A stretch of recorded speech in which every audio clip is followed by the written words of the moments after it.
Retrouver Antoine du côté de la Bourse de Paris qui est avec nous en duplex chez Euronext et puis Grégory Volokin pour cette demi-séance à Wall Street, le président de Mescart Financial Services à New York. Antoine, effectivement, un fin de semaine très calme, conformément à ce qu'on pouvait s'attendre puisque je le disais, on aura seulement quelques heures de séance pour terminer la semaine aux États-Unis. Pour vous dire, c'est même encore plus calme qu'hier. Et le score, il est de 0,0 à l'instant sur le CAC 40, qui est à 4542 points. Les volumes très faibles, on vient à peine de dépasser les 900 millions d'euros d'actions échangées. Donc c'est encore plus calme qu'hier finalement, où au moins on avait Wall Street fermé. Là, on va avoir une demi-séance du côté des marchés américains, mais franchement, rien de significatif à Paris. On est dans le calme complet. À noter que le CAC 40 se rapproche quand même de ces 4607 points qu'on n'arrive pas à atteindre et que ça constitue vraiment un obstacle technique très important. On a les moteurs qui ont animé le marché depuis le début de la semaine qui commencent à se calmer un petit peu, à aller en vitesse de croisière, on va dire.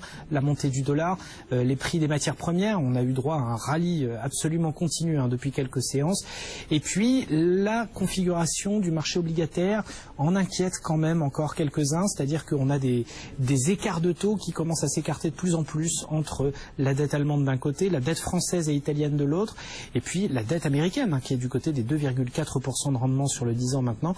Donc tout ça préoccupe un petit peu les investisseurs. Cela dit, il y a quand même encore des affaires à faire. On est encore sur les titres liés aux matières premières comme ArcelorMittal qui prend 0,35% à 7,20 €. Le bilan hebdomadaire va être assez phénoménal. Le titre aura gagné quasiment 10%. Eramet gagne plus de 20% et encore malgré la consolidation, les petites prises de profit auxquelles on a le droit aujourd'hui. Le titre perd 1,99%. Puis Vallourec, le bilan hebdomadaire sera intéressant aussi. On est sur un gain supérieur à 10% et le titre gagne encore 0,14%. Bonne nouvelle aussi pour Rémy Cointreau qui avait bien réagi hier à la publication de ses semestriels. Là en plus on a un relèvement de recommandation de la banque Berenberg et ça permet au titre de gagner 3,2%. En revanche, il y a un secteur qui se comporte pas très bien là depuis quelques minutes, c'est le secteur pétrolier. Il est atteint par cette nouvelle dont vous avez parlé, donc l'Arabie Saoudite qui ne veut pas participer aux réunions préliminaires avec les pays non OPEP à Vienne lundi. Donc Technip recule de 2% et ça commence à peser un petit peu. Total est en repli aussi. Et puis à noter l'ensemble du secteur bancaire qui réagit à l'annonce de l'acceptation par les actionnaires du plan de sauvetage de la banque Monte dei Paschi di Siena en Italie. Le sujet était excessivement chaud. Ça se soldera par l'augmentation de capital de 5 milliards d'euros qui est prévue. Mais du coup, il y a un petit peu de pression sur le titre déjà qui est en très forte baisse à Milan et qui entraîne à sa suite l'ensemble du secteur bancaire européen. Mais enfin, rien de bien méchant. BNP Paribas signe la plus forte baisse du secteur en ce moment à moins 0,9. Le CAC donc moins 0,02%, 4541 points. Grégoire. Oui, effectivement. Alors vous citez Monte dei Paschi di Siena, Antoine. C'est vrai que la levée de fonds va se faire en plusieurs temps, mais déjà de manière assez immédiate, d'ici la semaine prochaine et donc avant le référendum italien, il y a un certain nombre de créanciers de Monte dei Paschi qui vont devoir décider s'ils convertissent ou non leurs obligations Monte dei Paschi en actions. Donc prendre une décision avant le résultat du référendum, c'est pas forcément chose facile et c'est vrai que le titre, vous l'avez dit, est un peu chahuté, enfin très volatile de toute façon depuis longtemps maintenant, le titre Monte dei Paschi di Siena qui chute de plus de 80%, on le rappelle, depuis le début de l'année. Franklin, juste un mot parce qu'on va développer avec vous ce qu'on peut attendre sur les marchés, allez, au moins d'ici la fin de l'année, mais oui, que les tendances qu'on a vues s'accélérer depuis l'élection de Donald Trump se calment un petit peu, alors que Wall Street est plus ou moins fermé, ce sera juste une demi-séance aujourd'hui, c'est normal, on ne pouvait pas continuer à ce rythme-là sur les tendances qu'on observait? Oui, je pense qu'on est obligé de marquer un petit peu le pas dans cette évolution, d'autant que quand on regarde et quand on lit les lectures des économistes et stratégistes, on s'aperçoit que finalement les drivers et les leviers pour aller vraiment en train même de fusionner d'une certaine manière, Grégory. Écoutez, ce qui est très intéressant, c'est que j'ai lu tous ces communiqués. Et ces communiqués, que ce soit Walmart, Target, ils parlent surtout des ventes en ligne. Ils parlent surtout des ventes sur téléphone mobile. Par exemple, Walmart dit que 60% de leurs ventes sur Internet sont faites sur un mobile, que c'est une forte croissance par l'année dernière. Mais à part ça, ils ne parlent pas des ventes en magasin. Et ce qu'on entend en fait, c'est qu'il y a beaucoup moins de monde dans les magasins encore que l'année dernière. Il y avait déjà une baisse de fréquentation des magasins. Et c'est vraiment ce phénomène qui continue. Une croissance des ventes sur Internet. Cette année, on parle d'une croissance de 13% des ventes sur Internet. Et puis, les grands magasins magasins se battent pour essayer d'attirer des gens. Et la moyenne, par exemple, des discounts chez un Walmart, c'est 38%. Donc, c'est des périodes de soldes extrêmement fortes, mais les clients américains, ils ont leur téléphone à la main et ils comparent avec Amazon. Et très souvent, ils choisissent leurs achats sur Amazon. Bon, on va être abreuvé de chiffres, effectivement, en provenance de ces enseignes. Alors, les chiffres en magasin et puis surtout les chiffres en ligne, puisque c'est quand même désormais le nerf de la guerre pour ces grandes enseignes, que ce soit des spécialistes du commerce en ligne ou au contraire des enseignes plus traditionnelles. Et l'ouverture à Wall Street attendue sur de nouveaux records dans une vingtaine de minutes. Franklin Pichard, vous êtes toujours avec nous en plateau, directeur général de Kipling Finance. Quels sont pour vous les enjeux de la fin d'année, Franklin, sur les marchés américains? On disait qu'ils vont... Et puis bien sûr, c'est le vendredi noir, Black Friday, le coup d'envoi de la frénésie acheteuse des Américains dans la perspective des fêtes de fin d'année et les grandes enseignes qui communiquent déjà sur pas mal de chiffres. Il y a eu la journée d'hier, le jeudi de Thanksgiving, et puis ça va continuer tout au long du week-end. Près de 150 millions d'Américains devraient aller faire du shopping ce week-end selon l'association des retailers américains, et des grandes enseignes qui communiquent essentiellement sur leurs chiffres de vente en ligne et de vente sur mobile. On en parlait tout à l'heure avec Grégory Volokin, le président de Mescart Financial Services à New York. Oui, je trouve que c'est assez frappant parce que, évidemment, on sait que c'est là qu'il y a la croissance. L'année dernière, les ventes en ligne avaient surpassé pour la première fois les ventes en magasin. Et cette croissance continue donc avec, on pense, une croissance annuelle de 13%. Mais il faut dire surtout qu'il y a un gros problème maintenant qui se pose aux États-Unis. C'est qu'en fait, les États-Unis ont beaucoup plus de surface de magasins, de surface commerciale que tous les autres pays du monde. On a fait un calcul. Les États-Unis ont 3 fois plus de surface que, par exemple, la moyenne en Europe des grands magasins. Donc, ça veut dire tout simplement que si vous revenez aux États-Unis dans 5 ans, un grand nombre de ces enseignes auront tout simplement disparu. On peut déjà parler de Sears, on peut parler de Kmart, qui ne s'en sortent absolument plus face à la concurrence et de l'Internet et des chaînes beaucoup plus dynamiques et spécialisées, comme par exemple un Best Buy dans l'électronique.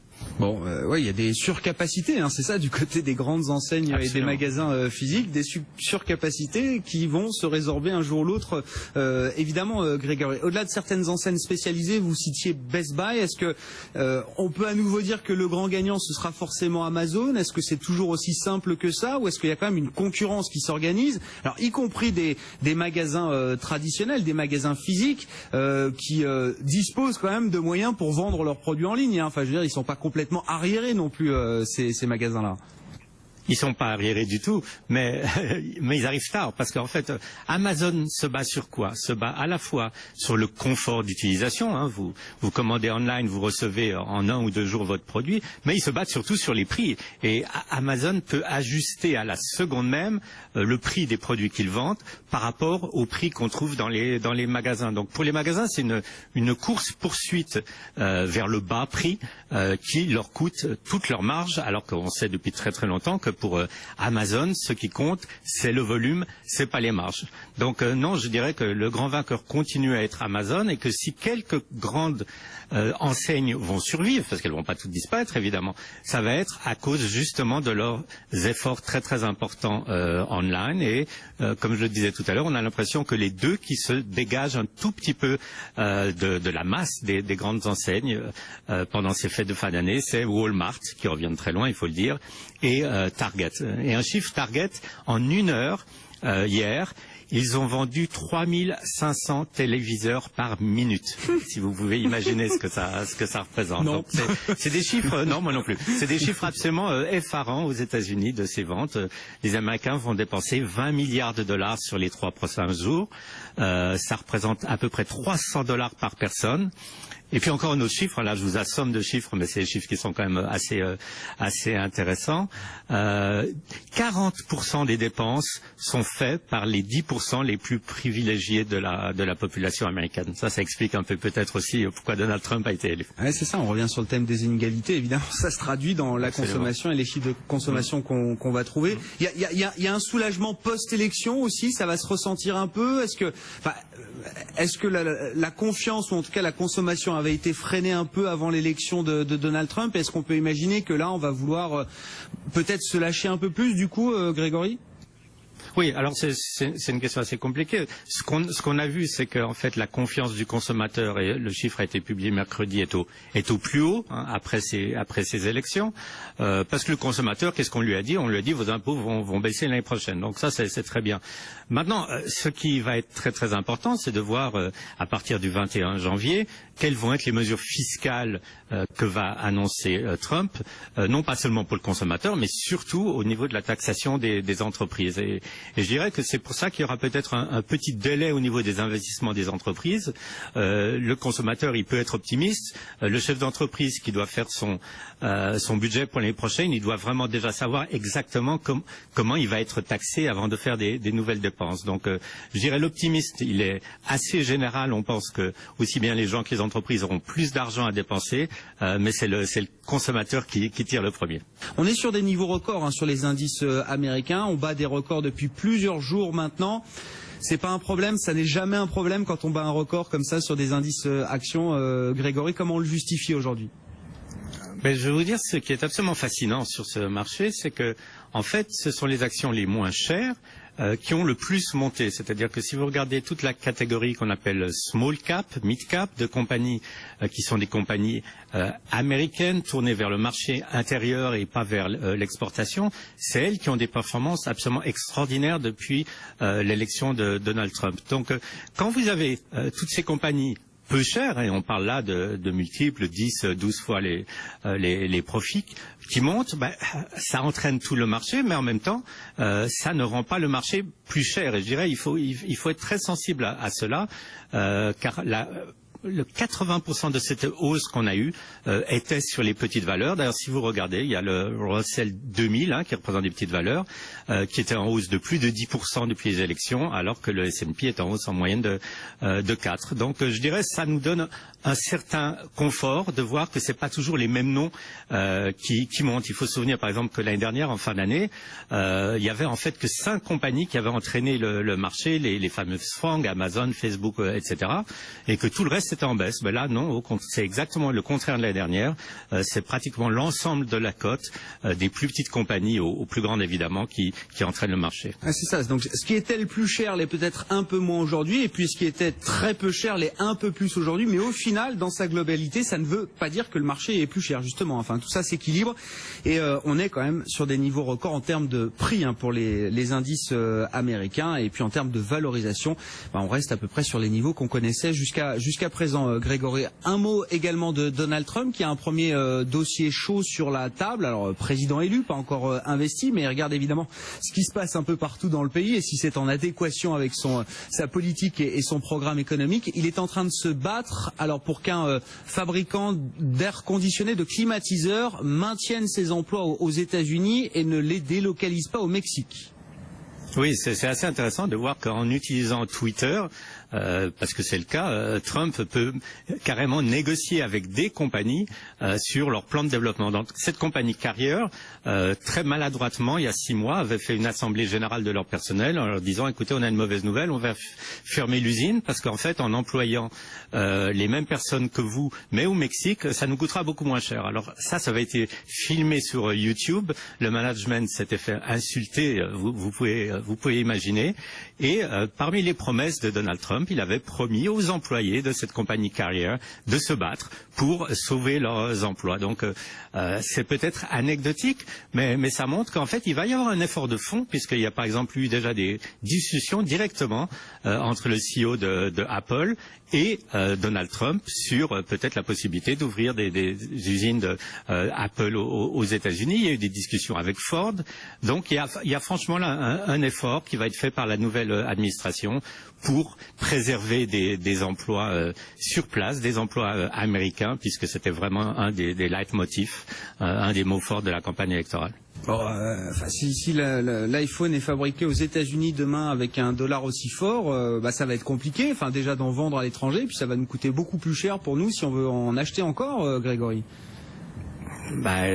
C'est tout à fait vrai, mais en même temps, le problème, ce qu'on verrait venir, c'est que si l'iPhone coûte beaucoup plus cher parce qu'il est fabriqué aux États-Unis, pour protéger les ventes d'iPhone, qu'est-ce que font les Américains? Ils vont taxer les importations de tous les téléphones Samsung, LG et autres, et en fait les prix s'aligneront de cette façon. Alors c'est peut-être un peu artificiel, et je pense qu'on n'en arrivera pas là, que pour le moment c'est quand même un peu plus de la post-propagande électorale que quelque chose qui est dans les faits, mais en tout cas ça va être des discussions importantes. Non, ne vous inquiétez pas, vous pourrez toujours vous acheter un iPhone, je pense.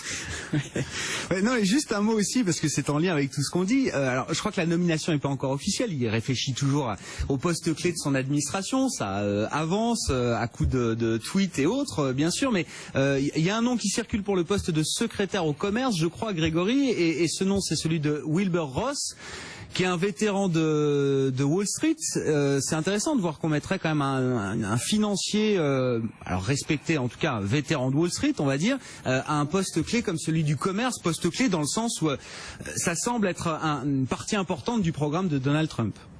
C'est intéressant, mais c'est très délicat parce que je ne sais pas si vous connaissez le surnom de Wilbur Ross aux États-Unis.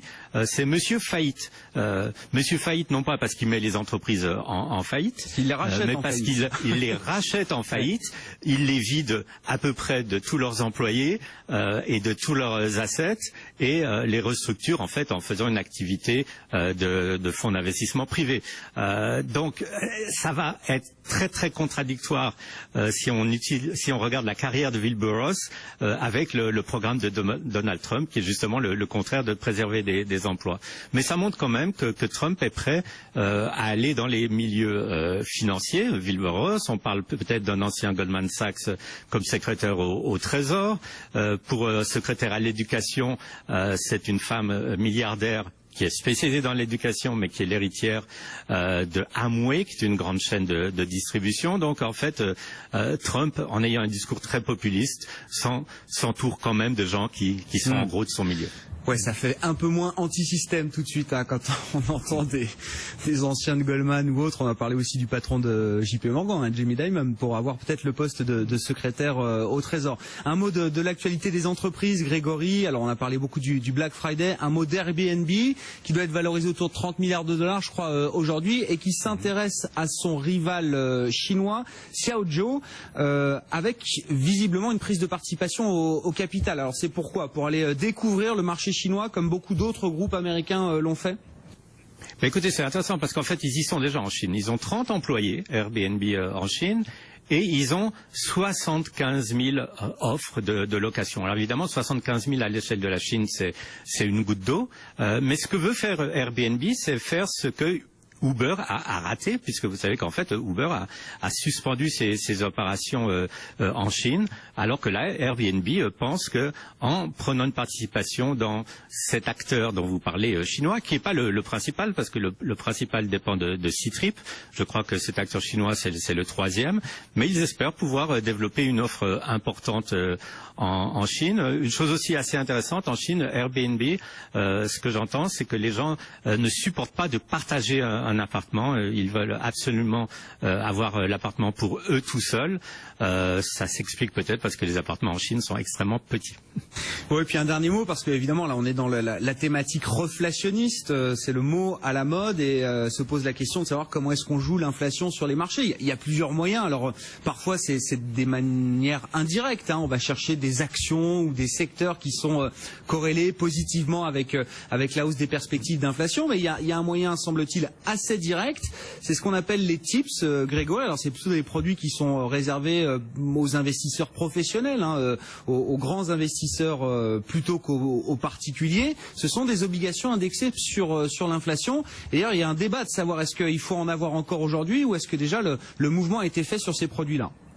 Oui, ce qui est intéressant avec les tips, c'est qu'en fait, c'est des treasuries, hein, c'est émis par le gouvernement américain, et comme vous le dites, c'est indexé sur l'inflation. Donc, si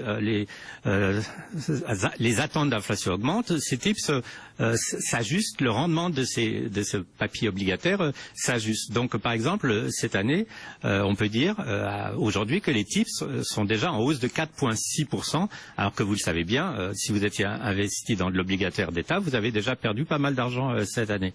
Mais ce qu'il faut surtout dire, je pense, c'est que c'est un produit qui avait été lancé il y a 5 ou 6 ans, et ça a été très dur au début pour les tips, parce que comme ils étaient indexés à l'inflation, ils arrivaient avec des rendements extrêmement bas et il n'y avait pas d'inflation. Donc ça avait été pratiquement un flop, et les seuls investisseurs dans les tips il y a 4-5 ans, c'était vraiment des gens très contrariants qui pensaient que l'inflation allait arriver demain.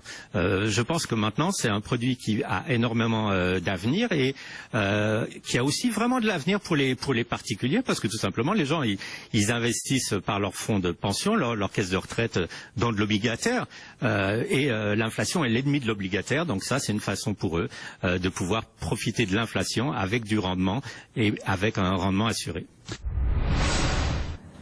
Grégory Volokin qui était avec nous tout à l'heure, bat des records depuis plusieurs jours maintenant. C'est pas un problème, ça n'est jamais un problème quand on bat un record comme ça sur des indices actions.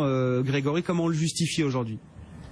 Ben, je vais vous dire, ce qui est absolument fascinant sur ce marché, c'est que, en fait, ce sont les actions les moins chères qui ont le plus monté. C'est-à-dire que si vous regardez toute la catégorie qu'on appelle small cap, mid cap, de compagnies qui sont des compagnies américaines tournées vers le marché intérieur et pas vers l'exportation, c'est elles qui ont des performances absolument extraordinaires depuis l'élection de Donald Trump. Donc, quand vous avez toutes ces compagnies peu cher, et on parle là de multiples 10, 12 fois les profits qui montent, ça entraîne tout le marché, mais en même temps, ça ne rend pas le marché plus cher. Et je dirais, il faut être très sensible à cela, car le 80% de cette hausse qu'on a eue était sur les petites valeurs. D'ailleurs, si vous regardez, il y a le Russell 2000 qui représente des petites valeurs, qui était en hausse de plus de 10% depuis les élections, alors que le S&P est en hausse en moyenne de 4. Donc, je dirais, ça nous donne un certain confort de voir que c'est pas toujours les mêmes noms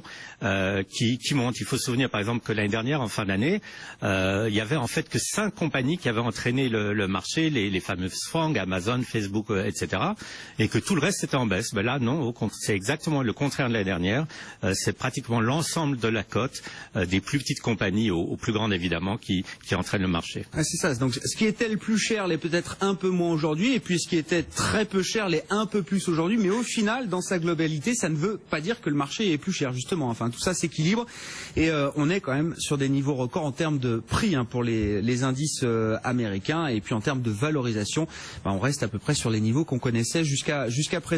Grégory, un mot également de Donald Trump, qui a un premier dossier chaud sur la table. Alors, président élu, pas encore investi, mais il regarde évidemment ce qui se passe un peu partout dans le pays, et si c'est en adéquation avec sa politique et son programme économique. Il est en train de se battre pour qu'un fabricant d'air conditionné, de climatiseurs, maintienne ses emplois aux États-Unis et ne les délocalise pas au Mexique.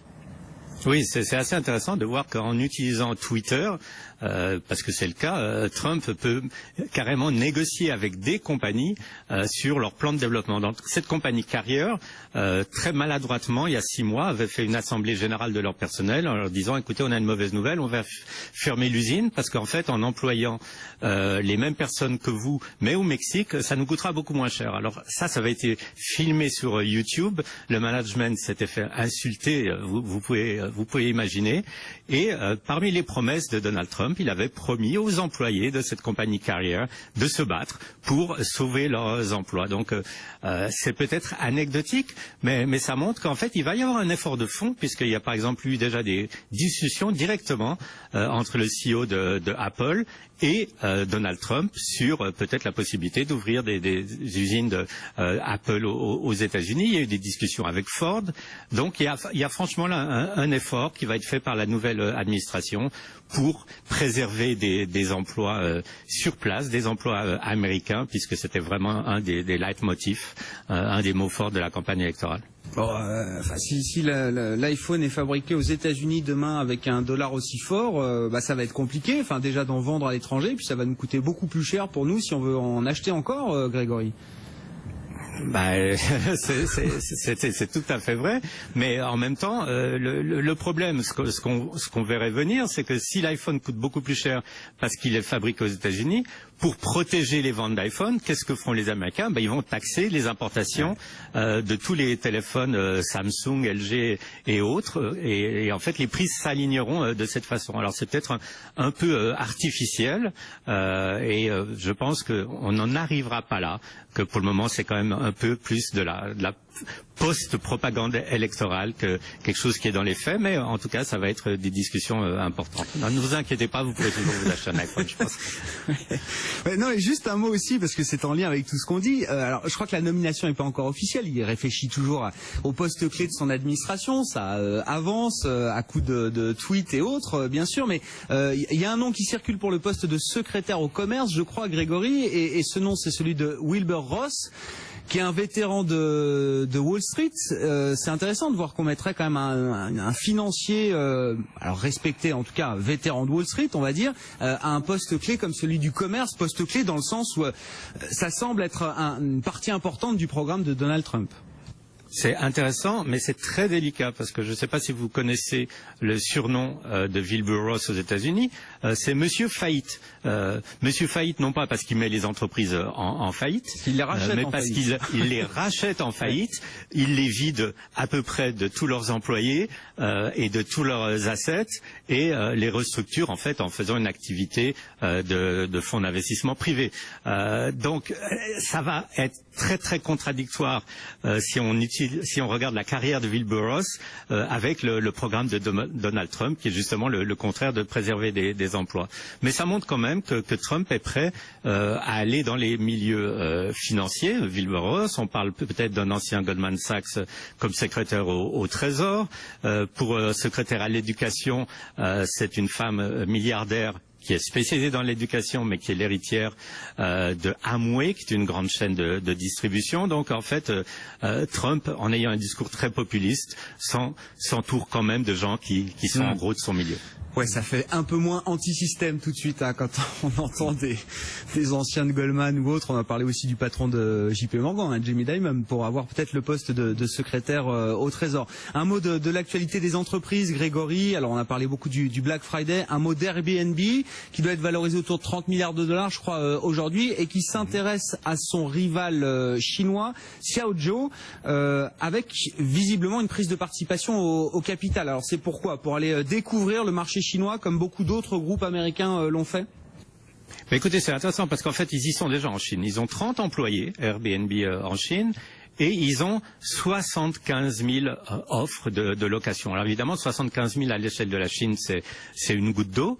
Mais ce que veut faire Airbnb, c'est faire ce que Uber a raté, puisque vous savez qu'en fait Uber a suspendu ses opérations en Chine, alors que là Airbnb pense que en prenant une participation dans cet acteur dont vous parlez chinois, qui n'est pas le principal, parce que le principal dépend de Ctrip, je crois que cet acteur chinois c'est le troisième, mais ils espèrent pouvoir développer une offre importante en Chine. Une chose aussi assez intéressante en Chine, Airbnb, ce que j'entends, c'est que les gens ne supportent pas de partager un appartement. Ils veulent absolument avoir l'appartement pour eux tout seuls.